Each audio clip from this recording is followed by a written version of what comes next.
En 1921, le traité anglo-irlandais a donné naissance à l'État libre d'Irlande, mais il ne plaît pas à tous les Irlandais. En 1922 éclate la guerre civile irlandaise, qui oppose les partisans et les opposants du traité. Michael Collins, le président provisoire, est tué dans une embuscade. 1922, c'est l'année de la marche sur Rome. Benito Mussolini, aidé de ses chemises noires, un groupe de paramilitaires fascistes, impressionne et fait pression sur le gouvernement. Le roi le nomme président du Conseil des ministres. L'Italie rentre petit à petit dans le fascisme.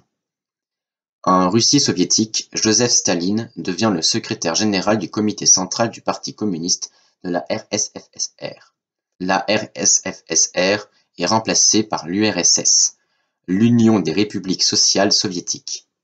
Staline est l'homme fort. En Inde, Gandhi est arrêté après avoir organisé une campagne de désobéissance civile contre les Britanniques. 1922, c'est la fin d'un empire, celui de l'Empire ottoman. Mehmed VI abdique. La Turquie devient une république et sera présidée par Mustafa Kemal Atatürk. Après une tutelle ottomane puis britannique, l'Égypte devient indépendante en 1922. Fouad Ier, sultan du protectorat britannique depuis 1917, devient le roi de l'Égypte. En Égypte toujours, en cette année 1922, Howard Carter, archéologue britannique, découvre la fameuse tombe de Toutankhamon. 1922, c'est aussi la création de la British Broadcasting Corporation, la BBC. Johnny Weissmuller, nageur olympique américain, devient le premier homme à faire 100 mètres nage libre en moins d'1 minute.